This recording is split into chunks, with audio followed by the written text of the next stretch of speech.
Ньютоны физик чинь байхгүй устдаад байхгүй болчлоо шүү дээ. Тийм ээ нөгөө бидний одоо сэтгэлээс ангид байдаг физик ертөнц гэж бидний үзээдээс үзэл маань байхгүй болчлоо. Одоо өөрөөр хэлбэл бидний эргэн тойрон байгаа физик ертөнц маань сэтгэлээс шууд хамааралтай болчиход байна шүү дээ. Тэрийг бол нээчихсэн. Гэхдээ яг юу нээчихснийг одоо бид нар ингээд нокаунтанд орсон боксчин шиг байгаад байгаа байхгүй. Одоо юу болчихвоо бидний нөгөө физик ертөнц чинь бидний сэтгэлээс хамаарат байгаа юм байна шүү дээ гэдэг. Энэ санаа маань өөрөө айгүй тийм бидний одоо оюун санааг 100% эргүүлэхээр хэмжээний нээлт болчиход байдаг. Тэрийг яг ойлгоцсон хүмүүс нь цөөхөн энийг ашиглах хэмжээ нь бол бүр хүрээгүй байна. Тэгээ энэ ойлголтын дээрээс суурлаад үхлийг ойлгох шанс бол буддийн физикийн шинжилгээ ухаанууднаас байгаа гэж би бол найдаж байна. Тэгээд энэ нээлтийг хэрвээ ашиглах туршлага байгаад түүнээс хүн төрлөختөнд суралцах түүхэн хувь тохиодог юм бол шинэ нэрний шилжилт маш эрчимтэй хурдан явагдах болно гэж байгаа байхгүй. 20 дугаар зуунд морин өсгөөс саранд аялсан шиг 21 дугаар зуунд хэдхэн жилийн дотор бид нар хүн өөрөө нисгчээд юм уу те үхлийн дараа сүнс юун шилждэг яадын гэдэг энэ мэд маш том нээлтийг нээх боломж байна гэдэг зүйлийг шинжилгээ ухаан судалчихсан хүрчихсэн энэ дээрээс энэ бодлын эрчим хүчийг яаж нийгмийн амьдралд хэрэглэдэг юм бэ тэрнийг яаж зохицуулж зохион байгуулж нийгмийн амьдралд авч явдаг юм бэ гэдэг туршлагыг Монголоос судлах тийм түүхэн он цаг ирчээд байгаа. Энэ он цагийг л гол нь гаргах гээд үзээд байна л да. Энэ домог амьсна гэдэг цувралаараа энэ Монгол Симба буюу оюун ухааны хаанчлал гэдэг энэ оюун ухаан бие баатар өөс нэгэн үеийн баатар бэлэг баатар өөс төмөн үеийн баатар гэж энэ төмөн үеийн баатар байж энэ оюун ухаанаараа хүндрэлтнийг мөнхөд хаанчлахын тулд бид нар энэ үхсний дараа сүнсэн бие хаана очиж юу бүтээдэг тэрийг одоо энэ насандаан үлдэж байгаа үйл бүрэн гүйцэд хийхийн тулд яаж зохион байгуулах вэ тэр зохион байгуулалтаар ажиллаж исэн энэ Монголоос суралцах ийм бүрэн төгс нөхцөл бүрдчихжээ энэ нөхцөл рүү бид нар яаж орох вэ гэхээр зэрэг энэ даншиг наадмын учрыг тайлжиж орох гэдэг байна тийм учраас энэ даншиг наадмын учрыг арай илүү учир начиртай тайлбарлаж байгаа тэр шинжилгээ ухааны доктор академийн хүрээлэнгийн захирал доктор Чулуун гэдэг хүнийг олж уулзахаар өчигдөр одоо миний хувьд шинжилгээ ухааны хүрээлэнгээр явлаа л да. Уулзсан хүн маань харамсалтай байсангүй энэ хүн Монгол байхгүй гадаад явцсан гэдэг хариулт сонслоо. Нэг сонирхолтой нь тэнд миний таньдаг нэг шинжилгээ ухааны доктор хүнтэй уулзлаа. Тэгэхээр зэрэг тэр хэлж байгаа байхгүй юу? Манай эрдэмтэд чинь Хятадын хаана юу вэ гэхийг Хятад мэддэг штэ. Чи цаана юу байгаа болоод энэ чулуун доктороос энэ яриаг авах гээд ирж байгаа юм бэ? Чам чиний ард хэн байгаа юу байгаа юм гэж байгаа байхгүй.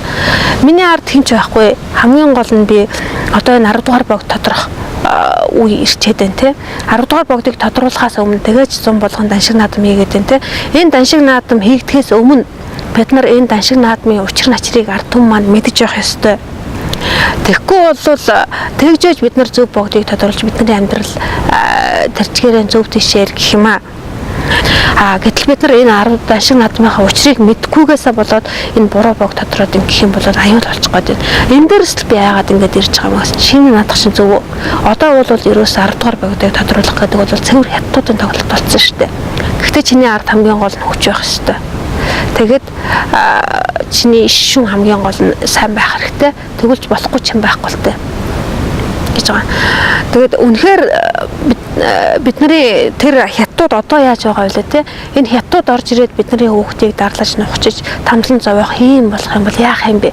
Энээс өмнө бид нар энэ ажлыг хийх ёстой байстэй гэсэн чинь зөвлөдөө гэж байгаа.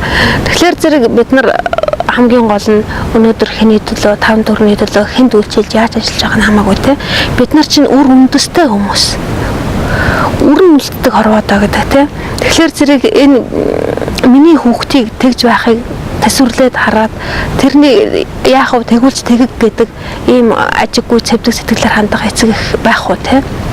Тэгэхээр үртэй үндэстэй бүхэн энд нэг анхаараач гэдгийг л би гол нь хэлээд байгаа. Тэгээд л би энэний төлөө явж байгаа. Тэгэхээр зэрэг энэ одоо бид нар даншиг наадмын гол учир нь бид нар тэр их одооны нээлт гэж зарлаад байгаа тийм бидний сэтгэлээс бидний гадаад ертөнц хамаарат байдаг юм байна. Бидний сэтгэл сайн сайхныг бодох юм бол бидний амьдрал сайн сайхан байх юм байна гэдэг нээлтэн дээр л ирчээд л одоо нэг амьдралд яаж хэрэглэх бид нар яаж сайн сайхныг бодох уу гэдэг шүү дээ тийм. Тэгээ яаж сайн сайхныг бодох вэ гэтэл чинь эргэн тойрон дандаа харам муухай орчин байгаа байхгүй юу. Гэтэл бид нар эхлээд бид нар мэдрэмжээ сайхан болгох юм байна. Мэдрэмжээ сайхан болгохын тулд яах вэ? Бид нар эхлээд энэ аглаг сайхан байгалийн сайханд гарах хэрэгтэй юм байна. Байгалийн сайханд гараад ийм сайхан бүхнийг хараад мэдрээд ингэхлээр зэрэг бидний бодол аяндаа сайхан болох юм байна. Бидний бодол сайхан болсноор бидний амьдрал сайхан болох юм байна.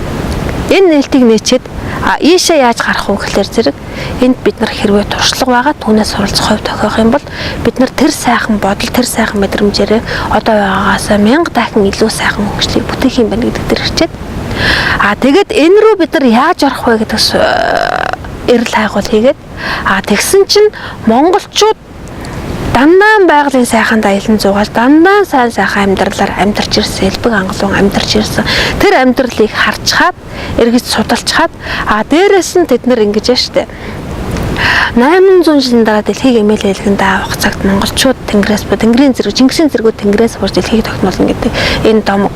Дээрээс нь Нострадамсын зөгнөлдөө 1999 оны 7 дугаар сард тэнгэрээс элч бууж Чингис хааныг дахин заяалгаснаар Монгол улс дахин хүчрэгжин маандаж дэлхийн ертөнцийг жаргалтайгаар хаанчлах болно гэдэг. Энэ Нострадамсын алдар дүрм мөртдөр тэд нэр ахин дахин ажиллаад байна. За энэ элчхэн байж болох бай. Аимшиг гэж зарлцсан чинь аимшиг юм болно гэдэг дэлхий ямар дөргөв те яаж дөргөв. Гэтэл эргээд орчуулга харсан чинь энерлийн элч гэдэг үг байх ёстой. Бид нар үг үсгийн үсэг хоорондын зайнаас болоод буруу орчуулчихжээ те. Тэгэхээр зэрэг тэр энерлийн элч хэн байх вэ? Дахин заяагсан Чингис хаан хэн байх вэ? Ингээд тэд нар өнөөдөр дэлхийн ертөнцийг яаж жаргалтайгаар хаанчлах вэ? Энэ дээр тэд нар яаж нарийн авчилтаа судалгаа явуулж юу хийж гэнэ гэдгийг одоо домог амьсан цувралынхаа 1-р ангид гаргасан байгаа л да. Тэгээд энэ бүхэн маань юугаар хийгдэж гэнэ вэ гэдгийг голон дээр даншиг наадмаараа энэ даншиг наадмын учрыг нарийн тодруулж ард түмэн маань энэ дээр мэдлэг ойлголттой болох юм бол бид хинбэ яаж аврах юмбэ гэдэг учир начир тодорхой гээд байна гэдэг штэ. Энэ даншиг наадам ямар учиртай юм бэ гэхээр зэрэг хамгийн гол нь монголчууд мөнгө хураахын төлөө эзээч явж байгаагүй дандаа буян яаж хураах вэ? Ямар буян их буянтай байдаг вэ? Ямар буян хүч багтай байдаг вэ? Яаж бид нар энэ буян хураах вэ? Тэгээд тэр даншиг наадам чинь тэр буянаа зориулахын төлөө хийгдэж байгаа жилдээ нэгд хийгдэж байгаа зүйл. Өөрөөр хэлбэл жилдээ хураасан буянаа юуны төлөө одоо нэг зориулах вэ гэж хийгдэж байгаа зүйл. Энэ нөр орчин үеэр хэлэх юм бол одоогийн төр маань мөнгө татвар хурааж төсөв хөрөмтлүүлдэг тий. Тэгээд энэ төсвөө тим болгоногоо 5 жилийн төлөвлөгөөтэйгээр ч юм уу тий. Социализм үйлдэл 5 жилийн төлөвлөгөөр төсөв хуваарлаад ингээд зорилт хөтөлбөрөөр боловсруулдаг. Тэр шиг монголчууд тэр буян гэж одоо бидний нүдэнд харагдахгүй байгаа. Одоо энийг бид нар нүдэрээ л харах үлдээд байна гэдэг шүү дээ тий. Тэр буяныг хураахын төлөө тэр хамгийн хүчтэй буян юу байдаг вэ гэсэн чинь бод сэтгэл гэж байгаа. Өөрөөр хэлбэл 10 цагаан буян чинь нэгдүгээр зөв үзлэр хэлдэг. Зөв үзлний юу гэхээр зэрэг хамаг амьтныг би аварна гэдэг сэтгэл. За тэгээд энэ хамаг амьтныг би аварна, би чадна гэдэг сэтгэл, би чадна гэдэг итгэл үнэмшлээс чинь маш их эрчим хүч ялгарч цансар орвоо талд ертөнцийн шүтэлцээнээс бол маш их мэдлэг мэдээлэл олж авч тэ. Ингэж байдаг юм а гэдэг өнөөдөр орчин үеийн шинжилгээ ухаанд ажиллаа штэ. Тэгээ монголчууд бүгдээрээ бид хамаг амьтныг аврах юм а, бид энэ дэлхийн дахныг аврах юм а гэдэг энэ үзэл бодлын дор 1950-ад оны хүртэл явж ирсэн юм а гэдэг баримттай баталгаа байна штэ. Зөвхөн энэ ахуй энэ махан биеэр тогтохгүй те. Энэ зөвхөн энэ гэр ахуйн хэрэглэл амьдрал ахуйгаасаа гадна энэ хүн төрөлхтнийг аврах энэ гэрлэн биеийн хоримтлал дээр маш ажилласан тэр хососны төр ингээд бүгд хоримтлал үүслээ. Одоо энэ хоримтлалыг цуглуулад нэгтгэхэд 800 жилийн дараа нэгэн үйл хэргийн төлөө зориулах ийм захиалга, ийм шаардлагаар анх дугаар богд хотогт ичид дээр ингээд анх дугаар богд тодорхойд ирлээ. Анх дугаар богд 5 настайд нь тодруулаад ингээд анхны даншиг наадам хийгдлээ 1640 онд.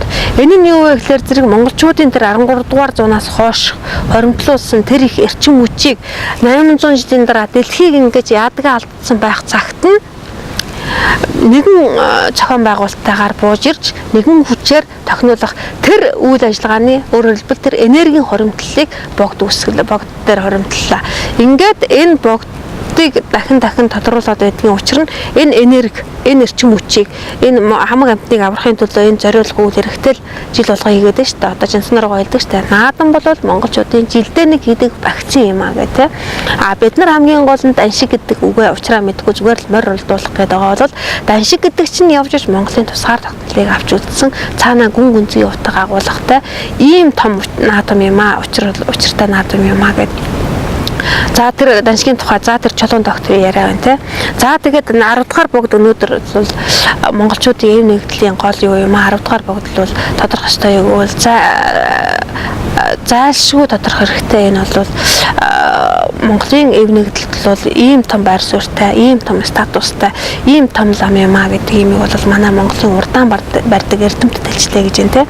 За тэгвэл 10 дугаар богд тодорхойдгийн гол учир нь энэ даншиг наадамд байна шүү дээ. Бид нар энэ их буйн энэ их эрчим хүч хоригдлсон энэ эрчим хүчийг энэ хамаг амьтныг яадаг алдахын цагт нь бид нар гол нь бие биенээ таньж учраад энэ аюулаас нь бид нар ингэж аварья гэдэг тэр зохион байгуулалтыг хийж яадаг. Энэ учраараа бид нар хамгийн гол нь бид нар биесээ таньж учрыг бид нар тэр үе чинь бүгдээрээ бурхтын амгалан гэдлээд тэнгэрлэг оршихуй дээр бурхтын эдэлдэг жаргал бүх цэнгэл бүхнийг эдлээ явж исэн тий. Тэгээд нэг 100 жилийг зөөлсөн байгаа. Тэр үед юу болох вэ? Тэр бүхнийг маш тодорхой хэлсэн байгаа тий. Тэгээ энэ 100 жилийг зөөлтийн учир нь энэ дээдийн номноос хол энэ тэнгэрлэг оршихуйгаас алс бие биентэйгээ дайтаад ингээд цусны бэлдээд бэлдэж яадаг энэ хамаг амьтны чинь ялгаагүй өөрсдөө шиг амар амгаланд учруулах энэ л зорилго шүү дээ тий. Тэгээ энэ зорилгын төлөө зориулаад бид нар яг тэднэртэй адилхан хэмжээнд хүрэх хэрэгтэй болно шүү дээ. Ингээд тэднэртэй адилхан хэмжээнд хизээ хүрэх вэ гэдэг нэг өршлөн заасан. За тэр 1937 оны хядгалгыг заачсан. За тэгээ социализм 1999 он хүртэл юу болох 1999 онд юу болох тэр бүгдийг заачсан тий. Тэгэхээр зэрэг бид нар ямар ч байсан биесээ танихгүйгээр энэ орчлонд ингээд ийм мунхаг амьтад ямар байдгүй яг тэр юугаар ирнэ. Тэгээ хамгийн гол нь бид нар биесээ танихын тулд энэ их буйныг зориулж байна тий. Тэгээ миний хувьд биесээ таньж учрлаа.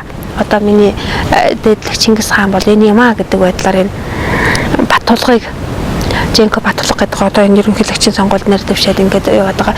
Энэ хүнийг тодруулаад тий энэ хүний хэлсэн өөрөөр хэлбэл Чингисизм буюу энэ Чингисийн парадигм гэдэг юмыг энэ хүний үгээр гаргаад тэгээд энэ хүний энэ заасан замын дагуу бид нар энэ маягаар явах юм бол ийм байдалд хүрнэ буюу энэ Нострадамусын зөгнөлөөр энэ 2035 онд Амар амгалангийн алтан зүүн ирнэ гэдэг энэ зөгнөлөөр нь энэ дээр ажиллаж байгаа тэр эрдэмтдийн яриан дээрээс ингэж гаргаад тэгээд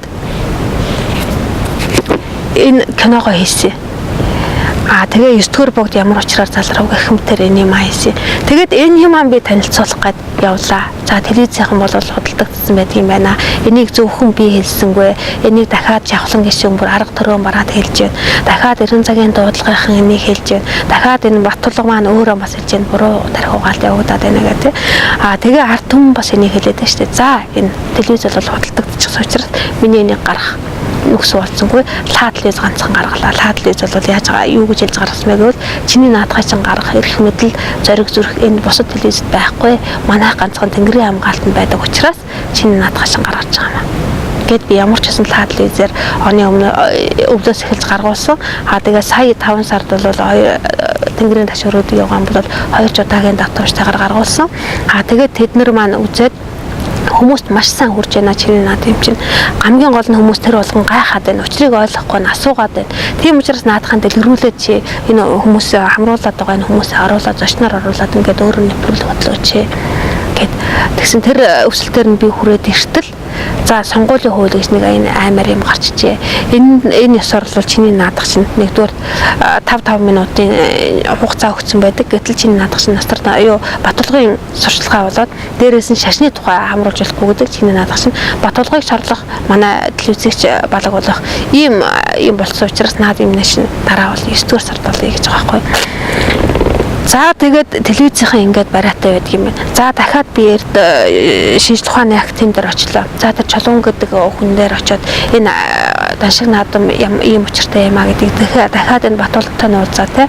Ингээд энэ орчин үеийн шинжлэх ухаан өнөөдөр бид нар хүүхдүүдэд энэ юмар сургаад ингээд өнөөдрийн хөгжлийн манлайд гарах ийм юмыг ярилцъя гэдэг дотроо бол том төлөвлөгөөтэйгээр очисон боловч за ямар ч байсан тэр чулуун гэдэг хүнтэйгэн бол уулзч чадсангүй.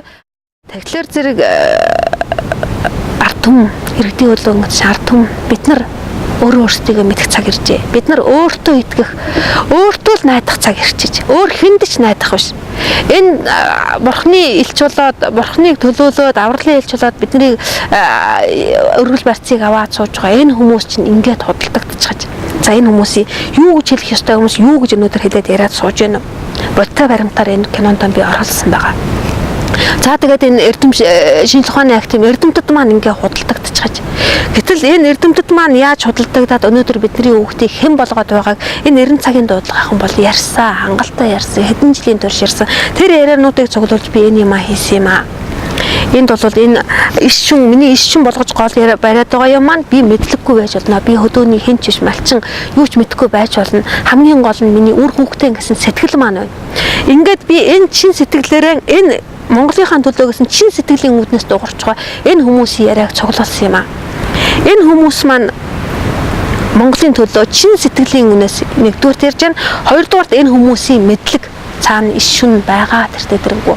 Энийг задлаад бид нар тойроод хэлцгээе. Хоорондоо зөрчил гарнаа. Гарахаас өөр аргагүй. Яагаад гэвэл бид нар чи бисээ танихгүй учрыг гэж штэ. Тэгээд бид нар хүн хэлээрээ мал хөлөөрөө бид нар учир зүгэн олж байтал бид хэн бэ? Яах ёстой? Ямар үүрэгтэй? Юу хийх ёстой? Ард түмэн бэ гэдэг маань тодорно. Тийм учраас энэ эсрэг тесрэг үзэлтэй ч гэсэн Монголын төлөө гэсэн чин сэтгэлтэй хүмүүсийн яриаг цуглуулсан. Тэгээ энэ Монгол эрдний цаана дэлхийн философийн иш шүн болол цаанаас нь тэртээ гараад ирнэ. Надад заавал бүрэн байх албагүй гэж би үзсэн. Энийгээс ярьсан гэсэн зөвөө зөвл гэж хэллээ.